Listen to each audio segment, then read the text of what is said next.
Assalamualaikum warahmatullahi wabarakatuh. Perkenalkan, nama saya Ridho Nurjaman dari kampus STI STMB Bandung dari kelas E5 dengan NPM 10120759. Saya di sini akan menjelaskan tentang materi komunikasi bisnis. Apa itu komunikasi? Komunikasi itu berasal dari bahasa Latin communicatio atau communico atau juga communicare, artinya membuat sama. Dan dalam bahasa Inggris, communication artinya suatu pertukaran informasi, konsep, ide, dan perasaan antara dua orang atau lebih. Secara luas, pengertian komunikasi adalah proses saling menukarkan informasi antar individu maupun kelompok melalui sebuah sistem yang lazim, baik dengan sinyal, simbol, ataupun tindakan.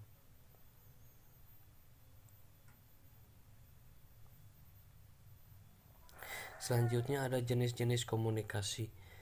Poin pertama ada verbal. Verbal adalah komunikasi penggunaan bahasa untuk berbagi informasi melalui berbicara atau bahasa isyarat. Hal tersebut merupakan satu di antara jenis yang paling umum dan sering digunakan. Yang kedua ada nonverbal. Nonverbal adalah komunikasi penggunaan bahasa tubuh, gerak tubuh, dan ekspresi wajah untuk menyampaikan informasi kepada orang lain. Hal ini bisa digunakan secara sengaja maupun tidak. Dan yang ketiga ada tertulis. Tertulis adalah komunikasi tindakan menulis, mengetik, ataupun mencetak simbol seperti huruf dan angka untuk menyampaikan informasi.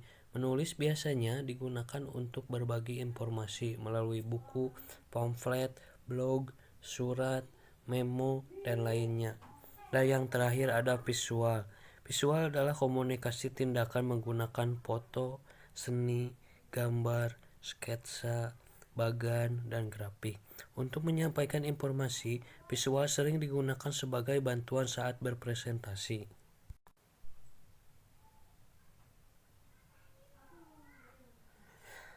Apa itu bisnis? Bisnis artinya suatu aktivitas pekerjaan seseorang atau kelompok yang mendatangkan penghasilan atau keuntungan atau nilai tambah. Setelah kita tahu tentang komunikasi dan bisnis, apa sih yang dimaksud dengan komunikasi bisnis itu? Komunikasi bisnis adalah komunikasi yang digunakan dalam dunia bisnis yang mencakup berbagai macam bentuk komunikasi, baik komunikasi verbal ataupun non-verbal. Apa itu revisi?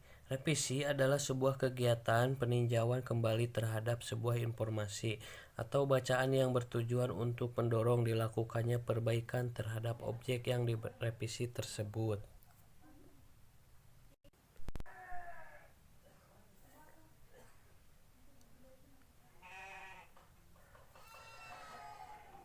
Poin pertama, keterampilan revisi. Pesan-pesan bisnis tertulis dimulai dari penulisan draft. Selanjutnya dilakukan penelaahan lebih lanjut seperti substitusi pesan, mengedit isi, mengedit mekanika, mengedit format, dan layout. Sedangkan untuk pesan-pesan bisnis lisan yaitu substitusi pesan, pengorganisasian pesan, gaya bahasa. Dan yang kedua ada pemilihan kata yang tepat.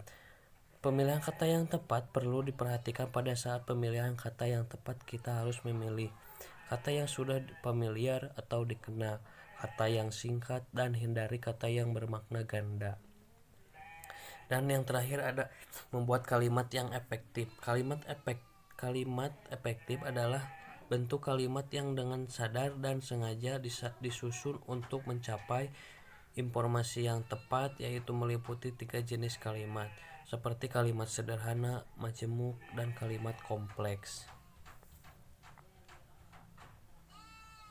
Strategi penulisan untuk permintaan pesan-pesan rutin dan pesan-pesan positif, yaitu strategi penulisan untuk permintaan pesan-pesan rutin dan pesan-pesan positif adalah pendapatan langsung atau direct approach. Yang selanjutnya ada pesan-pesan good news dan goodwill. Pesan-pesan good news dan goodwill adalah pesan-pesan bisnis yang memberikan kesan positif dan menyenangkan kepada pihak lain, seperti good news tentang kerjaan dan tentang produk.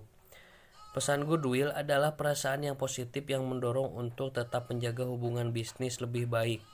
Pesan goodwill disampaikan melalui pemberian ucapan selamat kepada karyawan seperti naik jabatan. Dan yang terakhir ada perencanaan pesan-pesan persuasif. Perencanaan pesan-pesan persuasif, penyampaian pesan-pesan persuasif dapat diterapkan untuk kepentingan internal dan eksternal. Organisasi tidak seperti permintaan rutin. Pesan-pesan persuasif bertujuan untuk mempengaruhi audiens. Cukup sekian penjelasan materi dari saya. Wassalamualaikum warahmatullahi wabarakatuh.